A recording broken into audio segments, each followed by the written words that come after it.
तारीख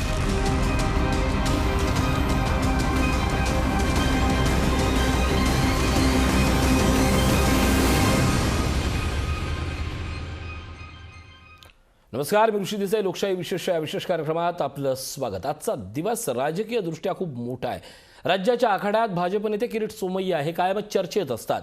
विरोधकांचे घोटाळे बाहेर काढण्यात त्यांचं नाव सर्वात पुढे असतं. अनेक दिवसांपासून, अनेक वर्षांपासून ते विरोधकांचे घोटाळे बाहेर काढतायत. त्यात त्यांनी आता मुश्रीफांवर दुसऱ्या घोटाळ्याचा आरोप केला आहे. तसंच ठाकरे कुटुंबही सोमय्यांच्या रडारवर आलंय. सोमय्यांनी यापूर्वीही अनेक आरोप केलेत, परंतु पुढे कारवाई होताना मात्र कधी दिसत नाही. त्यामुळे आताचे आरोप हे केवळ निव्वळ आरोप म्हणून पाहायचे का, हा प्रश्न राजकीय दृष्ट्या चर्चेला जातोय. याच विषयावर आपण बोलणार आहोत, पण सुरुवातीला पाहूयात लोकशाही न्यूजचा हा स्पेशल रिपोर्ट.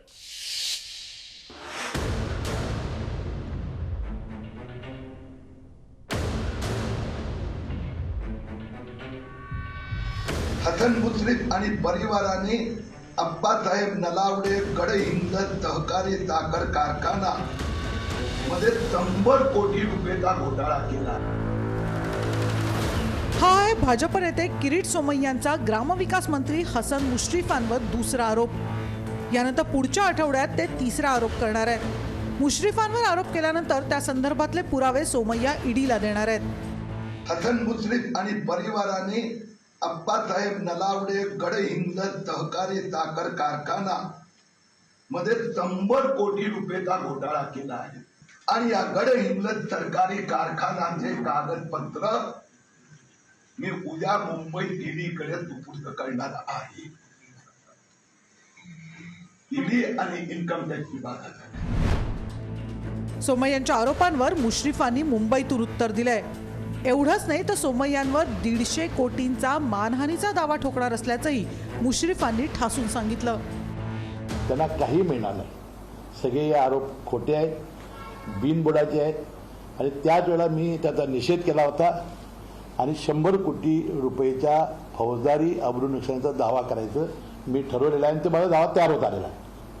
आता त्यांनी आज जो आरोप केला तर त्याच्याबद्दल तर त्यांनी माफी मागितलीच पाहिजे. दरम्यान माझ्या विरोधात सोमय्यांचे आरोप हे भाजपचं षडयंत्र असून या सगळ्याचा भाजप प्रदेशाध्यक्ष चंद्रकांत पाटील मास्टरमाइंड असल्याचा गंभीर आरोप हसन मुश्रीफ यांनी केला. शिवाय मला भाजपमध्ये येण्याची ऑफर देखील होती, असा गौप्यस्फोटही त्यांनी केला आहे. त्या जिल्ह्यामध्ये भारतीय जनता पक्ष भुईसपाट झालेला आहे. हा कुणी भुईसपाट केला तर हसन मुश्रीफ याला मुख्य कारणीभूत आहे. म्हणून त्यांनी गेल्या वेळेला मला भारतीय जनता पक्षात येण्याची सुद्धा त्यांनी मागणी केली होती, विनंती केली होती. मी त्यावेळेला म्हटलं की पवार एके पवार म्हणून मी केलं नाही. नाही, काही मुस्लिमांना ऑफर विफर काही नव्हती, काही मुस्लिमांना ऑफर नव्हती. आणि एखाद्याला ऑफर दिली आणि त्याने नाकारली तर ती मेरिटवर नाकारतात त्याला. त्यामुळे त्याला त्रास देण्याचं कल्चर आमचं नाही. आता हे प्रकरण एवढ्यावरच थांबलेलं नाही. सोमय्यांनी थेट ठाकरे कुटुंबालाही टार्गेट केलंय. मिसेस मुख्यमंत्री रश्मी ठाकरेंच्या अलिबागमधल्या जागांची पाहणी 27 सप्टेंबरला करणार आहेत. त्याचवेळी सोमय्यांनी उपमुख्यमंत्री अजित पवारांनाही आव्हान दिलंय. उद्धव ठाकरेंचा जे कोणीच बनवता घोटाळ्यातली परत तक्रार झाली आहे, सिद्ध झालेलं आहे. परत मी त्यात काय झालं हे पाहण्यासाठी कोर्टाला जाणार. सोमय्यानंतर आता चंद्रकांत पाटलांनीही घोटाळ्यांच्या प्रकरणात उडी घेतली. लवकरच काँग्रेसच्या 2 मंत्र्यांचे घोटाळे बाहेर काढणार असल्याचं ते म्हणाले. अनेकांना असं वाटतंय की राष्ट्रवादी आणि शिवसेनेचेच आमदार सापडत आहेत वगैरे. 2 काँग्रेसची नाव आले. 2 दिवसात त्यांचे विषय समोर येतील. या सर्व पार्श्वभूमीवर सोमय्यांवरील कारवाईशी मुख्यमंत्री कार्यालयाचा संबंध नसल्याचा दावा शिवसेना नेते संजय राऊत यांनी केला. तर कारवाई गृह खात्याने केल्याचा दावा गृहमंत्र्यांनी केला. माननीय मुख्यमंत्र्यांशी बोललो या विषयावर. त्यांनी स्पष्ट सांगितलं की या सगळ्या कारवाईशी मुख्यमंत्री कार्यालयाचा संबंध नाही. गृह मंत्रालयानं महाराष्ट्रात जर काही ठिकाणी कायदा सुव्यवस्था निर्माण होत असेल, प्रश्न निर्माण होत असेल तर तशी कारवाई त्यांनी केली असेल. या संदर्भामध्ये मुख्यमंत्री महोदयांना ब्रीफिंग केलं किंवा नाही केलं मला माहिती नाही. परंतु मुख्यमंत्री कार्यालयाचा संबंध नाही. याच्या संदर्भात जो काही निर्णय आहे तो निर्णय गृह मंत्रालयाने घेतला, ही वस्तुस्थिती आहे. आता अनेक प्रश्न उपस्थित होत आहेत. सोमय्यांनी यापूर्वीही अनेक आरोप केले आहेत, पण कारवाईचं काय? सोमय्यांच्या आरोपावर एका चित्रपटाची नक्कीच आठवण येते, तो म्हणजे दामिनी. त्या चित्रपटातील नायक सनी देओल जसं कोर्टात तारीख पे तारीख करत असतो, तारीख पर तारीख, तारीख पर तारीख, तारीख पर तारीख, तारीख पर तारीख मिलती रही है. तसं सोमय्यांचं झालंय आरोप पे आरोप. आरोप तर खूप केलेत, मात्र कारवाईचं काय? मुंबई महापालिकेच्या निवडणुकीपूर्वी दर महिन्याला एक याप्रमाणे सोमय्यांनी शिवसेनेवर अनेक आरोप केले होते. त्यांचं काय झालं? कारण त्यानंतर दोन्ही पक्ष सत्तेत एकत्र आले होते. राज्यातही एकमेकांविरोधात लढून सत्तेत एकत्र आले होते. म्हणजे सत्तेवर एकत्र असल्यावर गंगेसारखे पवित्र आणि विरोधात गेल्यावर भ्रष्ट असं सोमय्यांसह भाजपला वाटतं का? ब्युरो रिपोर्ट, लोकशाही न्यूज. निव्वळ आरोप की पब्लिसिटी स्टंट, हाच तर खरा प्रश्न आहे आजच्या दिवसातला सगळ्यात मोठा. आणि या संदर्भात आपण बोलणार आहोत जाणकारांची. आपल्यासोबत असणार आहेत हेमंत देसाई, राजकीय विश्लेषक, त्याचप्रमाणे निरंजन डावखरे यांच्याशी आपण संबंध साधतोय, त्यांच्याशी आपण संपर्क साधण्याचा प्रयत्न करतोय. थोड्याच वेळात ते जोडले जातील. ॲडव्होकेट निलेश पावसकर असतील, कायदेतज्ञ, आणि हेमलता पाटील, प्रवक्त्या काँग्रेस. या सगळ्यांकडनं आपण जाणून घेणार आहोत. सुरुवातीला मी जातोय हेमंत देसाई यांच्याकडे. देसाई सर, अगदी साधा प्रश्न. राजकारणात आरोप प्रत्यारोप होतच असतात, पण किरीट सोमय्या नेमकं जे करतायत, अर्थात कार्यक्रमाच्या सुरुवातीला मीही हे स्पष्ट करतोय, भ्रष्टाचार तो किती कोटींचा झाला हे महत्त्वाचा नाही, तो 1 रुपयाचा झाला तरी तो उघड झालाच पाहिजे. पण हे अस्त्र बनतंय का? हे अस्त्र पहिल्यापासूनच बनत आलं. म्हणजे गेल्या आपण 50 वर्षाचा जर इतिहास बघितला तर जयप्रकाश नारायण यांचं भ्रष्टाचाराचं आंदोलन होतं, हे आपण लक्षात घ्या. त्यानंतर बोफोर्सच्या बाबत आरोप झाले, पण बोफोर्सच्या आरोप कुठेही चिकटले नाही. बोफोर्समध्ये भ्रष्टाचार झाला आहे सिद्ध होऊ शकलं नाही, पण सरकार मात्र गेलं. त्याच प्रकारे जर विचार केला तर 2Gच्या बद्दल जी आरडाओरड झाली, बरीच प्रत्यक्षात काहीही आढळलं नव्हतं. तो तर बोगस प्रकार होता.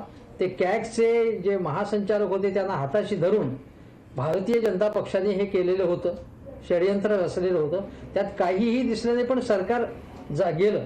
म्हणजे एक प्रकारे भ्रष्टाचाराचे जे आरोप आहेत त्याचं राजकारण आपल्याकडे यशस्वी होतं. VP सिंग यांनी जेव्हा बोफोर्सच्या बाबत आरोप केले, सरकार बाहेर पडले, मग भाजपच्या मदतीने आणि कम्युनिस्टांच्या मदतीने बाहेरून पाठिंबा घेऊन सरकार स्थापन करू शकलं. म्हणजे हे बदल भ्रष्टाचाराच्या आरोपावरून होऊ शकतात. आणीबाणीच्या अगोदर चिमणभाई पटेल यांचं गुजरातमधलं सरकार हे चिमणभाई चोर आहे अशा गर्जना करूनच ते सरकार गेलेलं होतं. त्यामुळे आता किरीट सोमय्या पद्धतशीरपणे राजकारण करत आहेत.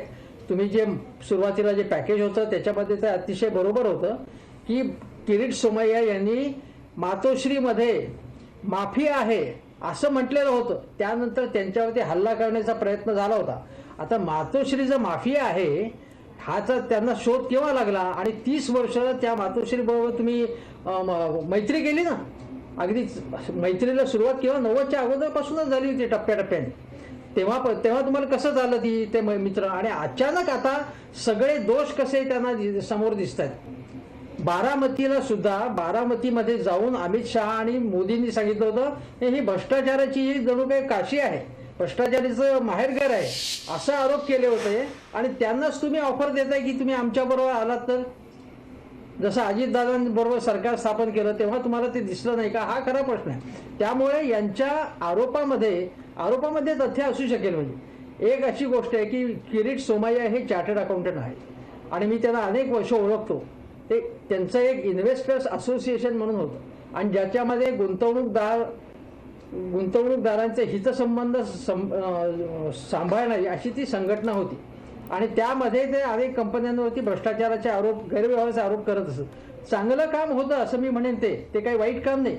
आत्ता किरीट सोमय्या यांनी पक्षाचं समजा झेंडा बाजूला ठेवला आणि भ्रष्टाचार संहाराचं काम केलं तर त्याच्यामध्ये प्रामाणिकपणे येऊ शकतो. पण ते सिलेक्टिव्ह आहेत. म्हणजे आज काय म्हणाले ते नारायण राणेंच्या संदर्भात जेव्हा त्यांना प्रश्न विचारला की तुम्ही त्यांच्यावरती आरोप केले होते मग आता काय गप्पा, तर ते म्हणाले कारवाई करण्याचे अधिकार पर्यावरण मंत्री म्हणून आदित्य ठाकरे आणि मुख्यमंत्री म्हणून उद्धव ठाकरे यांचे. ठीक आहे, त्यांचे अधिकार आहेत, पण तुम्ही का नाही सांगत त्यांना? तुम्ही मागणी केली का आता की नारायण राणे यांच्यावरती कारवाई करावी म्हणत होतो, काय झालं तुम्ही सांगा. असं का नाही प्रश्न विचारला तुम्ही? किंवा ईडीची तपास चालू होता त्यांच्याबद्दल अशी बातमी आली होती, मग ईडीला जाऊन भेटून तुम्ही असा एक गठ्ठा घेऊन गेलात का?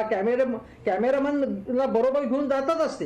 म्हणजे ज्या पद्धतीने महालक्ष्मी एक्सप्रेसमध्ये हाय व्होल्टेज ड्रामा झाला, त्यामध्ये सगळे पत्रकार कसे होते संपूर्ण प्रवास करत, हा सगळा ड्रामा कसा झाला, प्रत्येक स्टेशनवरती गोळा कसे झाले की हा कोणीतरी मसीहा आता येतो आहे आणि स्टेशनवर त्यांचा जय जयकार होता.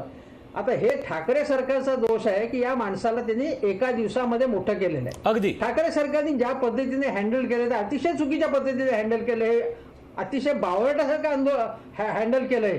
आता हे मुख्यमंत्री यांचं ऑफिस म्हणते की मला काही माहिती नाहीये. अरे हे तुमचं सरकार आहे का काय? गंमत आहे ही. मुख्यमंत्र्यांना हा माहित नाही, इतका महत्वाचा प्रश्न आहे, राज्यभर गाजतोय, तुमच्या सरकारची बदनामी होतीये आणि तुम्ही म्हणताय की ते राष्ट्रवादीचं आहे. म्हणजे ते गृहमंत्री त्यांचे सरकारचे गृहमंत्री आहेत ना, ते एका पक्षाचे नाहीत ते गृहमंत्री.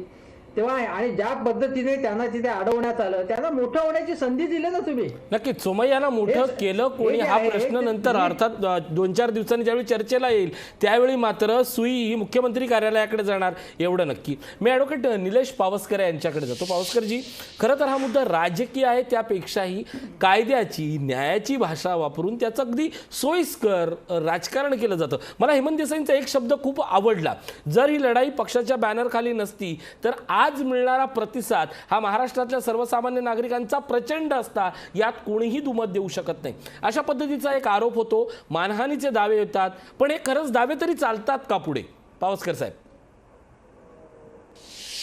नाही, कसं आहे, पहिली गोष्ट तर मला याच्यामध्ये एक गोष्ट अतिशय विचित्र वाटली. ईडीच्या संदर्भात हल्ली लोकांच्या मनामध्ये खूप गैरसमज निर्माण झालेले आहेत. म्हणजे आपण वेगवेगळे ईडीच्या संदर्भातले लोकांची वक्तव्य जर नेत्यांची पाहिली, तुम्ही ईडी काढली तर मी सीडी काढेन वगैरे, म्हणजे थोडक्यात हे एखादं हत्यार असल्यासारखं त्याचा एकंदरीत उपयोग केला जातोय. प्रत्यक्षात ईडी म्हणजे एन्फोर्समेंट डायरेक्टरेट हे एक अर्थ मंत्रालयाच्या अखत्यारीतली एक इन्व्हेस्टिगेटिंग एजन्सी आहे आणि याचं काम एवढंच आहे की जिथे कुठे आर्थिक गुन्हे झाले असतील तर त्या आर्थिक गुन्ह्यांचा तपास करणं आणि त्या संदर्भात कोर्टाकडे प्रॉसिक्युशन चालवणं. आता ह्याच्यासाठी सगळ्यात महत्त्वाची जी एक गोष्ट आवश्यक असते, जी लोक विसरून गेलेले आहेत जवळपास, की ईडीला चौकशी सुरू करण्यापूर्वी कोणता तरी एखादा गुन्हा त्या प्रकरणी रजिस्टर असला पाहिजे, ज्याला आपण शेड्यूल्ड ऑफेन्स म्हणतो. म्हणजे ईडीच्या कायद्यामध्ये जो prevention of money laundering act आहे, त्या कायद्याची अशी तरतूद आहे की एखादा कोणता तरी गुन्हा झालेला असला पाहिजे, त्या गुन्ह्यामधून एखाद्या व्यक्तीला काहीतरी उत्पन्न मिळालेलं असलं पाहिजे, ज्याला आपण क्रिमिनल प्रोड्यूस म्हणतो. आणि मग त्या क्रिमिनल प्रोड्यूसला, ते गुन्ह्यातल्या उत्पन्नाला तुम्ही कुठला तरी सनदशीर मार्गाने मिळवलेला पैसा आहे असा रंग देऊन त्याला पांढरा पैसा करायचा प्रयत्न करताय. म्हणजे जे एरवीच्या आयुष्यात आपण लॉन्ड्री ह्या शब्दाचा उपयोग कपडे, मळलेले कपडे स्वच्छ करून पांढरे करण्यासाठी करतो किंवा मूळ कलरमध्ये आणण्यासाठी करतो, तसाच शब्द ह्या ठिकाणी वापरलेला गेलेला आहे की गुन्ह्यातला काळा पैसा हा तुम्ही पांढरा करायचा प्रयत्न केला, म्हणून मनी लॉन्ड्रिंग. तर त्या ठिकाणी मुळात एक गुन्हा घडलेला असला पाहिजे रेकॉर्डवर, त्याच्यातून आलेलं उत्पन्न रेकॉर्डवर तुम्हाला कुठेतरी दिसलं पाहिजे आणि मग ते उत्पन्न व्हाईट करायचा प्रयत्न होतोय किंवा झालेला आहे असं जेव्हा निदर्शनाला येईल त्यावेळेला ईडीचा तपास सुरू होतो. मुळात या प्रकरणामध्ये माझ्या माहितीप्रमाणे अद्यापर्यंत कोणता शेड्यूल ऑफेन्सच रजिस्टर झालेला नाही आहे.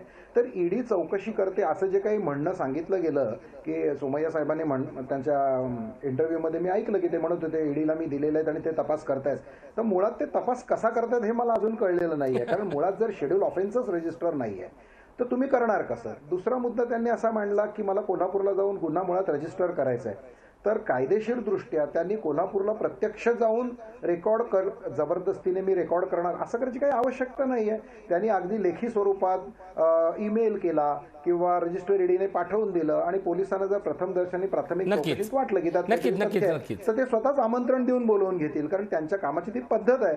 त्यामुळे हे अतिशय जबरदस्तीने मी जाणार आणि मी गुन्हा नोंदवणार. पावसकर साहेब, मी तुम्हाला काही काळासाठी थांबवतोय, तांत्रिक आवाजाचा इको येतोय म्हणून थांबवतोय. तत्पूर्वी मी दुसऱ्या गेस्टकडे जातोय, हेमलता पाटील यांच्याकडे. हेमलता ताई, मी परत एकदा माझा शब्द जबाबदारीने वापरतोय. 1 रुपयाचा जरी भ्रष्टाचार झाला असला तरी तो समोर यायलाच पाहिजे. त्या प्रत्येक भ्रष्टाचाराच्या विरोधात महाराष्ट्रातली जनता आहे. मुळात भ्रष्टाचार झालाय की न झालाय हा मुद्दा ठेवता त्या भ्रष्टाचाराचा बाऊ करून एक सोयीचं राजकारण केलं जात आहे. जिल्ह्यात धमक्या देण्याचं एक नवा राजकीय स्टंटबाजीचा महोत्सव सुरू झालाय का? ऋषी, तुम्ही जे बोलताय ते अतिशय योग्य आहे आणि मी तुमच्या मताशी 100% सहमत आहे.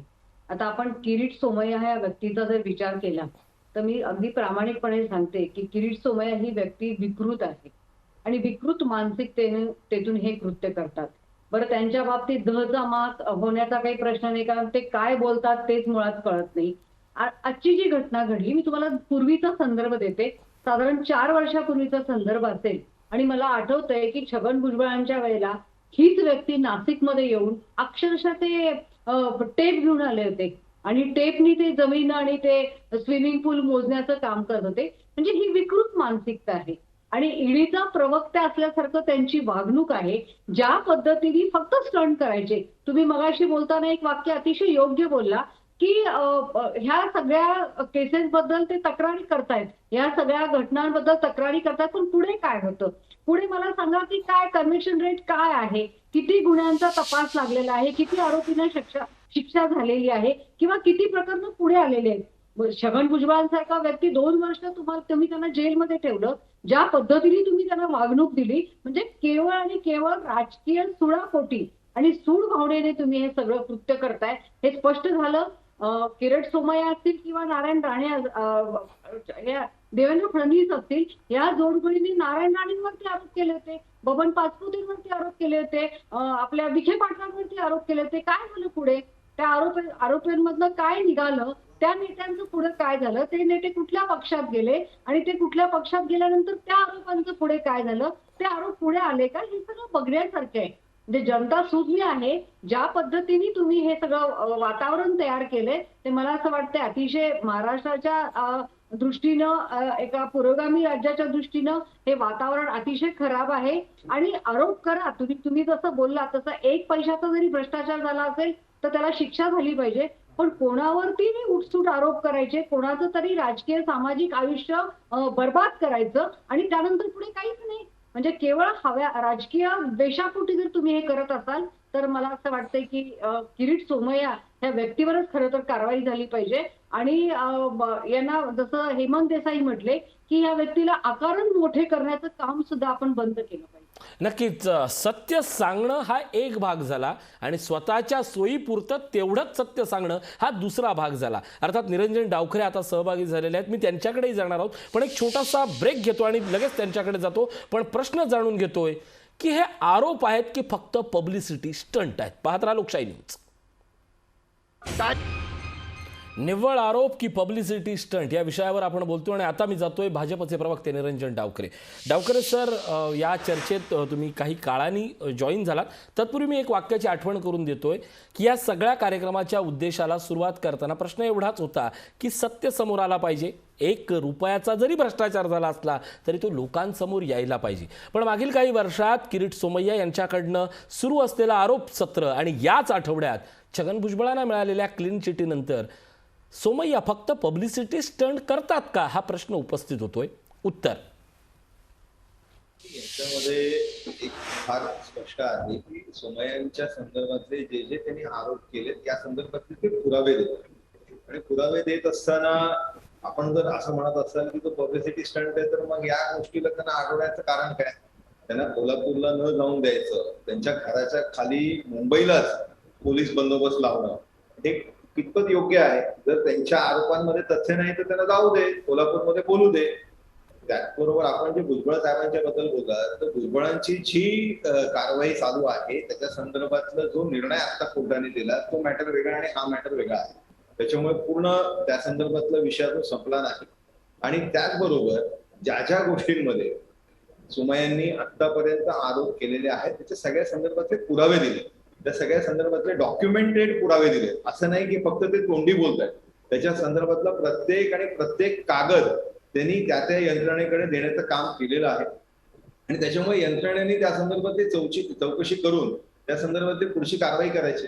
आता प्रश्न असा येतो की जर आपण त्यांना पब्लिसिटी स्टंट करताय असं म्हणत असाल मग त्यांना मुंबईमध्येच अडवण्याचा प्रयत्न आणि प्रयास कशासाठी? त्यांना त्या तिकडे जाऊन त्यांच्या संदर्भातलं काम करू द्या. ते त्यांचा खुलासा शासनाने किंवा संबंधित व्यक्तीने त्या संदर्भातला खुलासा करावा आणि जर तो खोटा आरोप असेल तर दूध का दूध पाणी का पाणी समोर येईल. आणि ज्या वेळेस सोमय्यांनी त्या संदर्भातले आरोप केलेले आहेत त्यामागे तथ्य भेटलेलं आहे हे आपण प्रताप सरनाईकांच्या केसमध्ये पण बघितलेलं आहे. आणि त्यावेळेस ज्यावेळेस त्यांनी प्रताप सरनाईकांच्या केसमध्ये असेल किंवा आता मुश्रीफ साहेबांच्या केसमध्ये असेल किंवा त्यावेळेस भुजबळ साहेबांच्या केसमध्ये असेल किंवा अनिल परबांच्या केसमध्ये असेल, नाही म्हटलं तरी नार्वेकरांचा बंगला पाडावा लागला ना त्यांना स्वतःहून. का पाडला त्यांनी स्वतःचा बंगला? जर त्यांच्या आरोपांमध्ये, सोमय्यांच्या आरोपांमध्ये तथ्य नव्हतं तर मिलिंद नार्वेकरांना स्वतःचा बंगला स्वतःहून पाडावा का लागला? का आज हे लोक सगळेजण त्यांच्या संदर्भात प्रेशर टॅक्टिक्स वापरतायत? प्रेशर टॅक्टिक्स वापरायची गरजच नाही ना. जर कर नसेल तर डर कसला? हा प्रश्न एक सर्वसामान्यांच्या मनात आणि एक सर्वस्व प्रश्न आहे. अगदी. आता मी याच ब्रेकवर जाण्यापूर्वी एक वाक्य वापरलं होतं आणि ते वाक्य घेऊन मी आता राजकीय चर्चेकडे येतोय. किरीट सोमय्या आरोप करतात, त्यातले काही आरोप सिद्ध होतात, बहुतांशी पब्लिसिटी स्टंट असतो, हा आजचा प्रश्न आहे. त्याच वेळेला किरीट सोमय्या सत्य सांगतात, पण ते सत्य सोयीनुसार, वर्तमानानुसार, राजकारणानुसार ते हवं तेव्हा बोलतात.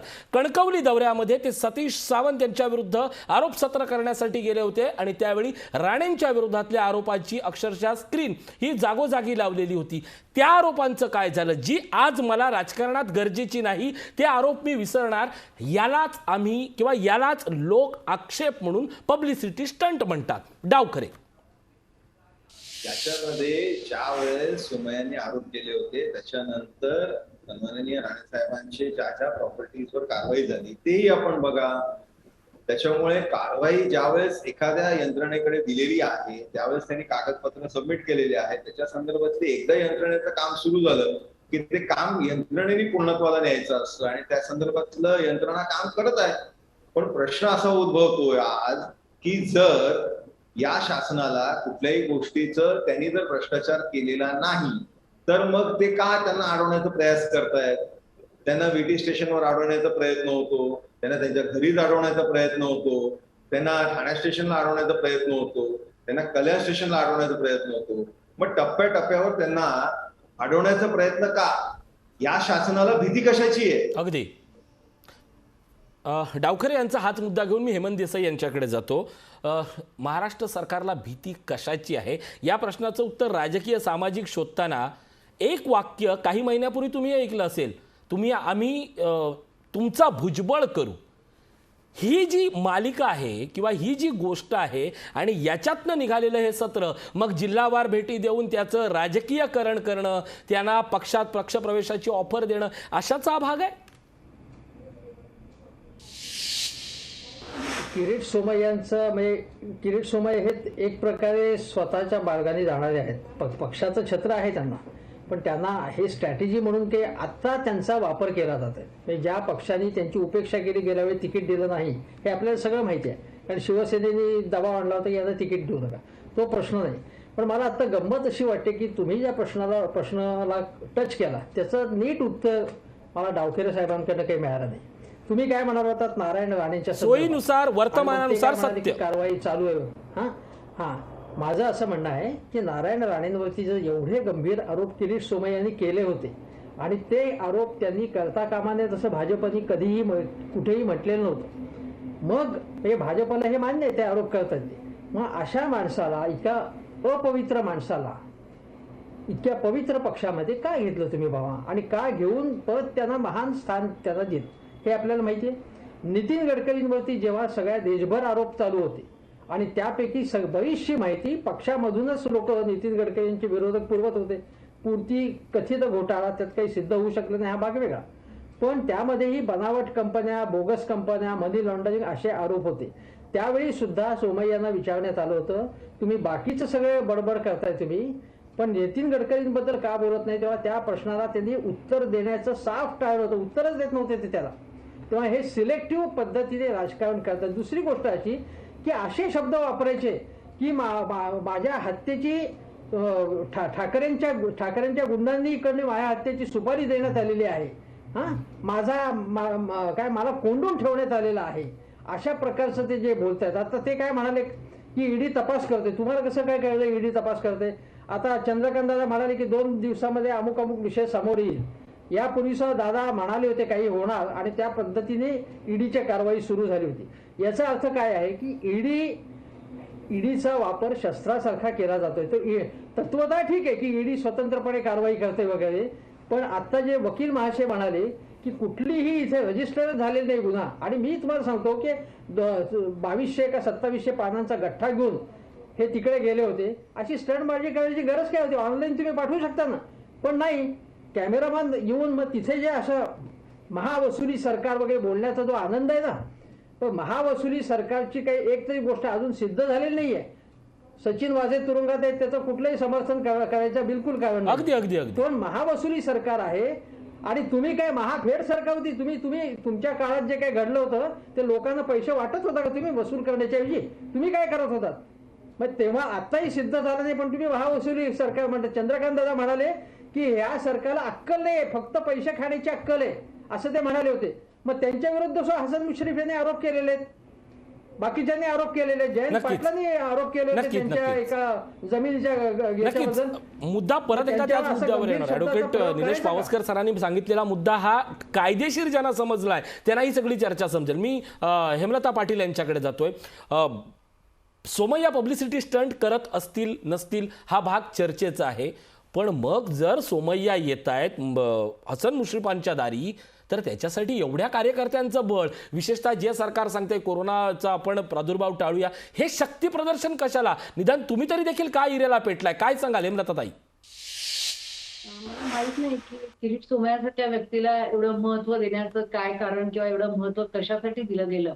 परंतु जी काही कारवाई आज केली गेली त्यामध्ये महत्वाचं असं असेल की कालच्या अनंत चतुर्दशी गणपती विसर्जन जागोजागी चालू आहे. शहरामध्ये वातावरण अशा पद्धतीचं आहे. आणि मी नाशिकला जो अनुभव घेतला की ही व्यक्ती ज्या पद्धतीने संपूर्ण प्रेस असेल किंवा भाजपचे कार्यकर्ते असेल किंवा असे काही लोक असेल हे घेऊन ज्या पद्धतीने हे सगळं वातावरण निर्मिती करते, पोलिसांचा फौजफाटा असतो आणि हे सगळं अतिशय विकृत पद्धतीने ही व्यक्ती कुठल्याही शहरामध्ये गेली की वर्तणूक करते, वातावरण खराब करते आणि त्यामुळे ही कारवाई केली असेल. राहिला प्रश्न किरीट सोमय्या इतके महत्वाचे आहेत का आणि त्यांनी आतापर्यंत जे जे आरोप केले त्यांचं पुढे काय झालं, तर ते सगळ्या जनतेने महाराष्ट्रातल्या बघितलेलं आहे. सुजाण लोकांना ते सगळं माहित आहे. आणि राहिलं निरंजन डावखरे आता बोलताना ज्या पद्धतीने बोलले, अतिशय लंगडं आणि दुबळं समर्थन. म्हणजे चित्रा वाघ ज्या राष्ट्रवादीमधून पळून भाजपमध्ये आल्या, त्या भाजपमध्ये का आल्या आणि भाजप आल्यामध्ये आल्यानंतर त्यांना कसा कंठ फुटला. नारायण राणे असतील, पाचपुते असतील, विखे पाटील असतील, हजारो उदाहरणं अशी देता येतील की फक्त कारवाईची भीती दाखवायची, संस्था ताब्यात घेईल म्हणून दाखवायचं, सहकारी संस्था कारखाने यांच्याबद्दलची भीती दाखवायची आणि त्या व्यक्तीला आपल्या गळाला लावायचं. हे बघितले आपण. आणि जसं आता मगाशी वकील महोदयांनी सांगितलं की ईडी कशा पद्धतीने खूप म्हणजे ते आदर्शवत ते सगळं आहे. परंतु आपण बघतोय की एखादा विरोधी पक्षातला नेता उद्याच्याला ह्या व्यक्तीवरती ईडीची कारवाई होणार असं म्हणतो आणि दुसऱ्या दिवशी ईडी त्याच्या दारात जाऊन धडकते. हे काय चाललंय महाराष्ट्रामध्ये? म्हणजे ज्या पद्धतीने तुम्ही ही सगळी केंद्राची यंत्रणा सगळी राबवून महाराष्ट्रामध्ये तुम्ही वातावरण खराब करत आहात. खरं तर याबद्दल भारतीय जनता पक्षाने उत्तर दिलं पाहिजे. त्यांच्या पक्षामध्ये अनेक वकील आहेत. आपण लोकशाहीवरतीच मला वाटतं मागच्या वेळेला चर्चा बघितली की सुप्रीम कोर्टाचा निकाल आणि विरोधी पक्ष नेता वकील असताना सुद्धा ज्या पद्धतीने महाराष्ट्रभर आंदोलनं केली ओबीसी प्रश्नावरती, हा सगळा लोकांच्या डोळ्यामध्ये धुळफेक करण्याचा प्रयत्न आणि सत्ता नाही म्हणून वेळच इथे झालेले हे भारतीय जनता पक्षाचे सगळे लोक. थोडक्यात मी एकच मुद्दा म्हणतो की ते काय म्हणाले की मला अंबाबाईचं दर्शन घ्यायला जायचंय आणि मग त्यांना सांगण्यात आलं की अंबाबाईचं मंदिर तर बंद आहे. मग ते म्हणा मी बाहेरून घेणार होतो. दुसरी गोष्ट म्हणाली की हिरवा रंग शिवसेनेला जास्त प्रिय असेल, आमचं हिंदुत्व आहे, आम्ही धर्म मानतो. याचा संबंध काय होता या विषयाशी? काय कुठल्या प्रकारची भाषा करतायत ते, कुठल्या प्रकारचा रंग देत आहेत ते या प्रकरणाला? म्हणजे हे मुसलमान आणि हिंदू याचा काहीही संबंध आहे? आज दिवसभर मुद्दा तोच राहिलेला आहे. अगदी सोशल मीडिया जर उघडून बघितला तर मुळात यात आज रंग का आला आणि ही गोष्ट फार अनाकलनीय आहे. अर्थात या प्रश्नाचंही उत्तर मी डावखरे आणि पावसकर यांच्याकडनं घेणार आहोत. एक छोटासा ब्रेक घेतोय, लगेच परततोय. प्रश्न आणि आजचा मुद्दा तोच आहे की सोमय्यांचे हे निव्वळ आरोप आहेत की पब्लिसिटी स्टंट आहेत? तारीख पर तारीख, तारीख पर तारीख.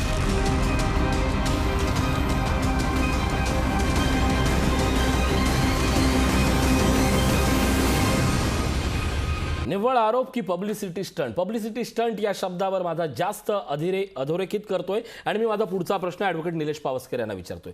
पावसकर सर, साधारणपणे 1990च्या दशकापासून ते आजपर्यंत संपूर्ण या कारवायांचं, राजकीय नेत्यांच्या भ्रष्टाचाराचा विषय ज्या ज्या क्षणी आपण वाचतो त्यामुळे आजच्या पिढीला तो स्पेशल 26 आठवेल किंवा आणखीन काही विषय किंवा रेड नावाचा सिनेमा आठवेल.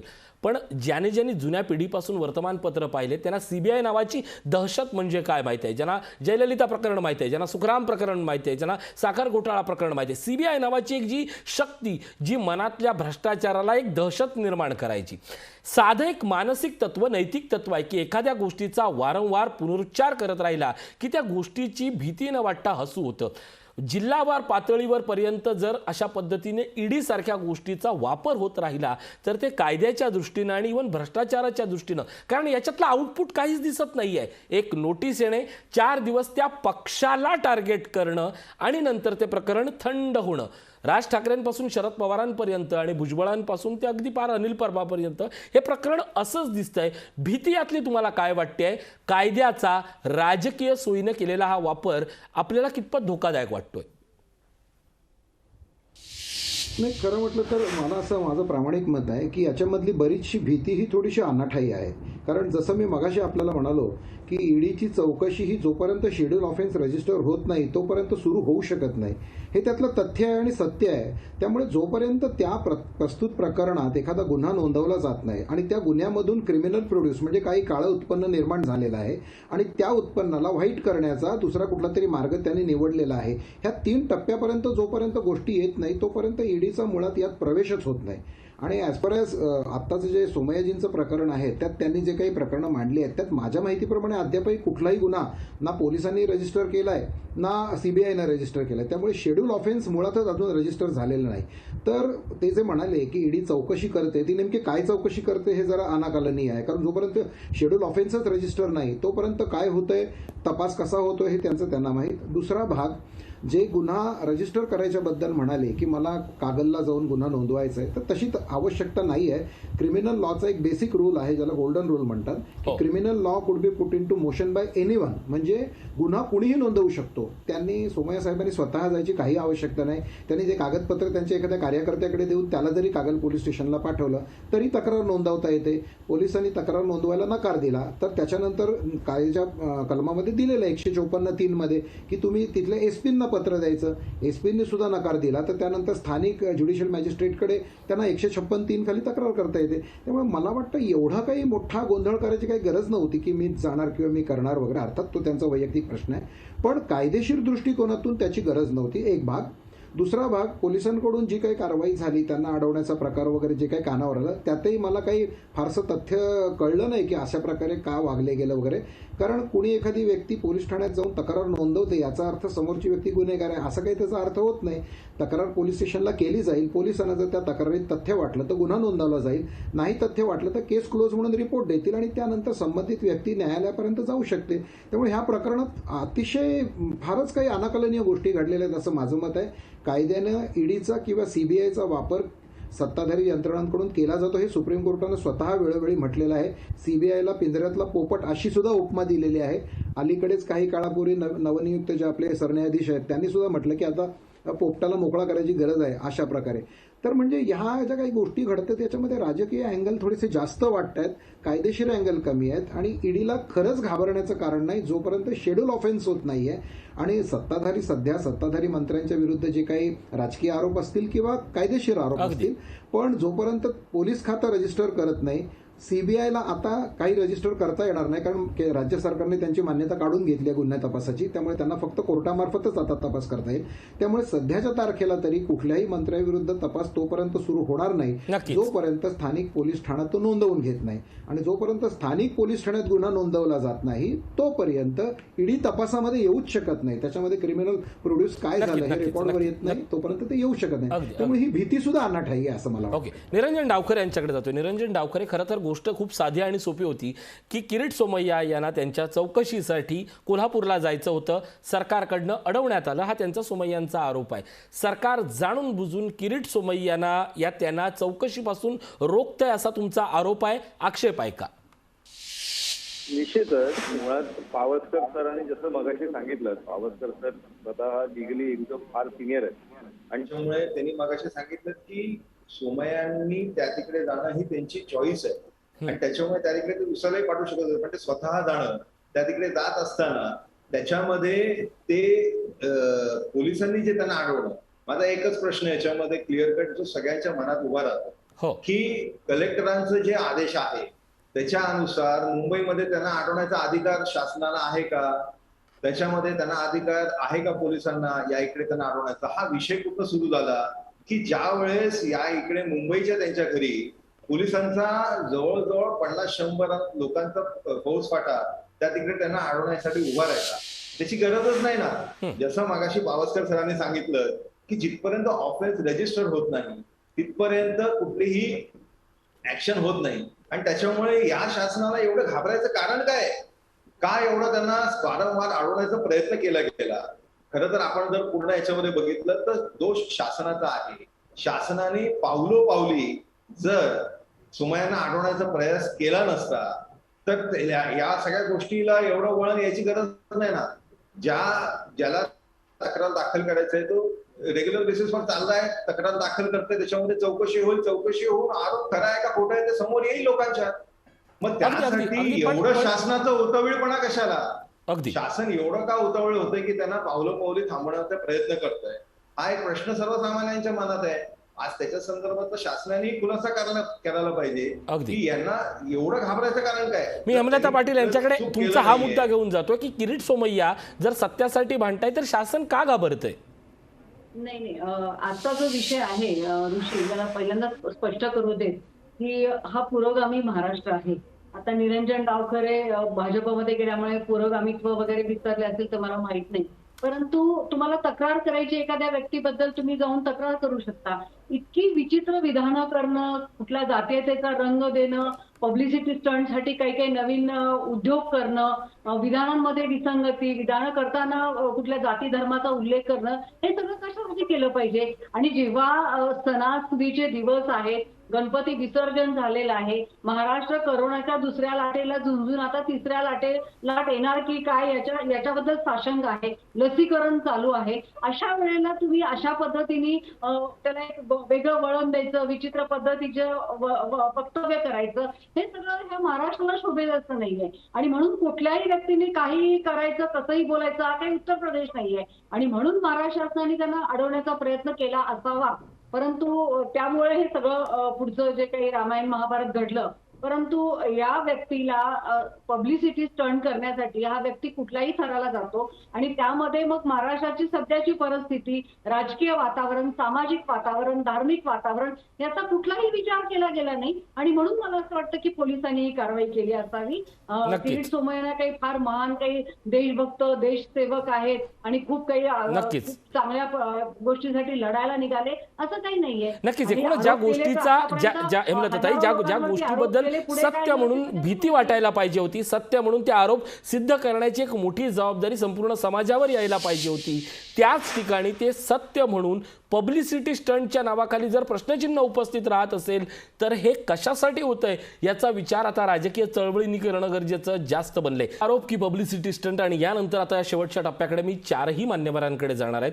सुरुवात मी हेमंत देसाई सरांपासून करतो. हेमंत देसाई सर, प्रश्न हाच आहे महत्त्वाचा की माझ्याकडे फक्त 8 मिनिटं आहेत, मी 2-2 मिनिटांसाठी प्रत्येकाकडे येतो.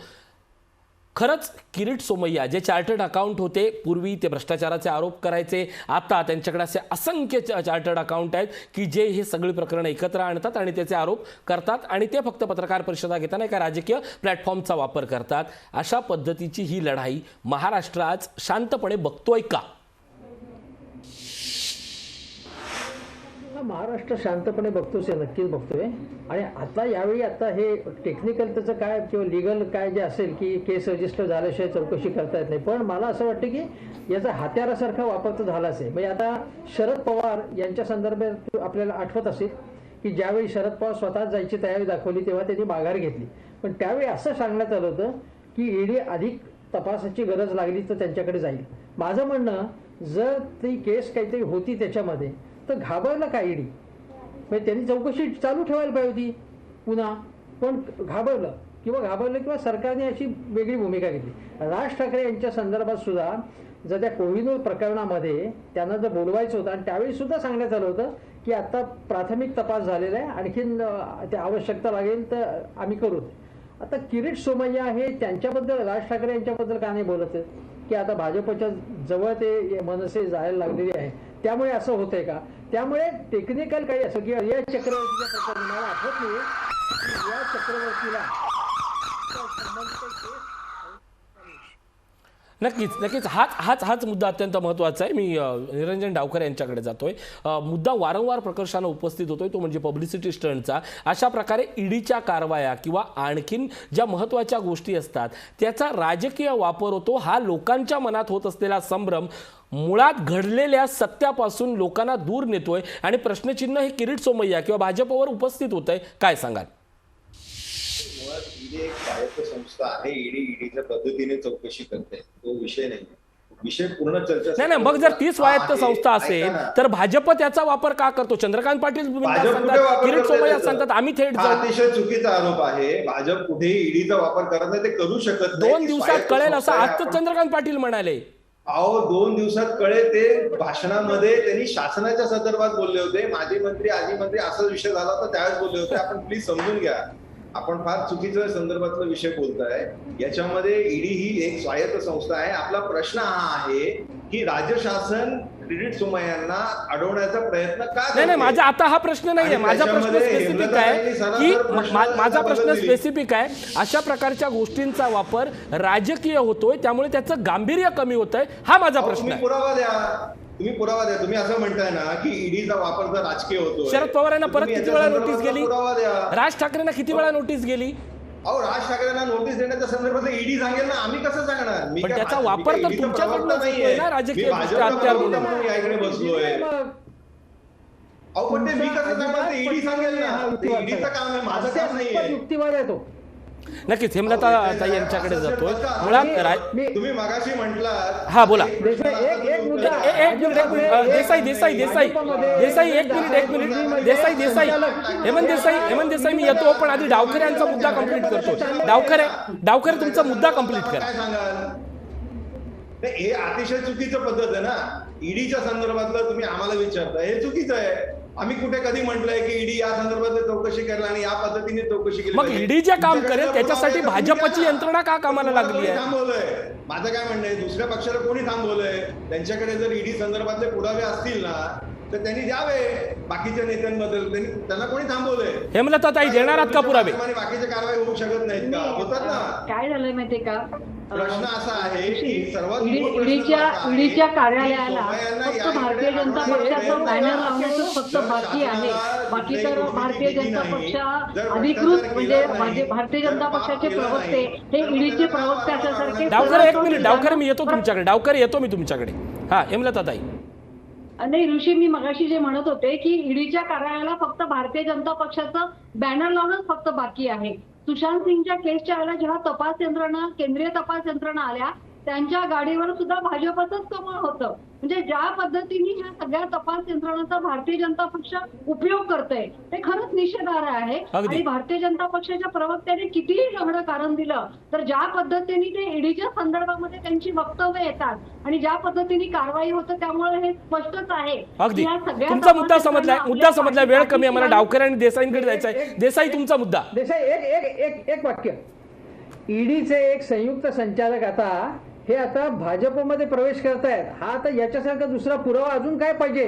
आणि हे जे म्हणतात ना की तुम्ही तक्रारी करा, अरे यांनी जर तक्रारी केल्या तर टाकून देतील, असा इतिहास आहे ना आतापर्यंत ईडीचा. अगदी पूर्णपणे सिलेक्ट. मुद्दा समजला. डावकर तुमचा मुद्दा. तसंच करते. देसाई साहेब असं म्हणतायत याच्या अगोदरचे जे जुने कमिशनर आहेत सत्यपाल सिंग यांनी प्रवेश केला होता. असे प्रत्येकाने. प्रदीप शर्मानी नाही शिवसेनेत प्रवेश केला. मग असं सांगायला पाहिजे की प्रदीप शर्मा आज कुठे आहेत? शासनाची बांधलेली. प्रदीप शर्मा आज कुठे आहेत?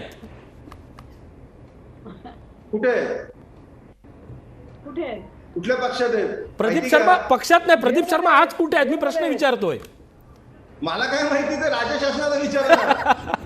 मी निलेश पावसकर यांच्याकडे येतो. पावसकर साहेब, ही राजकीय आरोप प्रत्यारोपांची गोष्ट आहे, कोण कुठे आहे, म्हणजे मी तर आता थेट बोलतोय, हसन मुश्रीफ यांनी जर आज भाजपात प्रवेश केला तर किरीट सोमय्या त्यांना कोल्हापूरपर्यंत जातील की कोल्हापूरवरून मुंबईला आणतील. या गोष्टीचा, जी गोष्ट कायद्याने लढायला पाहिजे त्याचं हसं राजकीय चळवळीनं केलंय, हे वास्तव महाराष्ट्र उघड्या डोळ्यांनी बघतोय. ज्याची भीती वाटायला पाहिजे ते हे चालणार, ही गृहीतक लोकांची तयार होत आहेत आणि राजकारणी हे करतायत हे जाणवतं. पावसकर, शेवटचा शब्द. माझं एक फक्त पावसकर नाही, कसं आहे की दोघांकडे कायदेशीर मार्ग आहेत, त्याच्यामुळे जसं सोमय्याजी म्हणाले तसं ते तक्रार एक मिनिट डावकर, एक मिनिट. त्या तक्रारीच्या विरुद्ध काय हा, बोला पावसकर. कसं आहे, जर त्यांना सोमय्याजींना तक्रार करायची असेल तर त्यांच्याकडे कायदेशीर मार्ग आहेत, ते तक्रार दाखल करू शकतात, ते मुंबईतूनही करू शकतात. आणि जर त्या तक्रारीमध्ये काही तथ्य नसेल तर त्यांची तक्रार ऑब्व्हियसली बंद केली जाईल. आणि त्या बाबतीत जर मुश्रीफ साहेबांना काही ऑब्जेक्शन असेल तर ते डिफेमेशनचा दावा कोल्हापुरातही दाखल करू शकतात, मुंबईतही दाखल करू शकतात. त्यामुळे याच्यामध्ये एवढं हाय व्होल्टेज ड्रामाचं खरं म्हटलं तर काही गरज नव्हती. याच्यात राज्य सरकारने का वागलं किंवा गृह खात्याने जर अडवलं नसतं तर हाय व्होल्टेज ड्रामा झालाच नसता. हे हेमंत देसाईंचं वाक्य ज्या चर्चेनं सुरू झालं तिथवरच येऊन थांबले. डावकर, तुमचं शेवटचं एक विधान, काहीतरी म्हणत होता तुम्ही.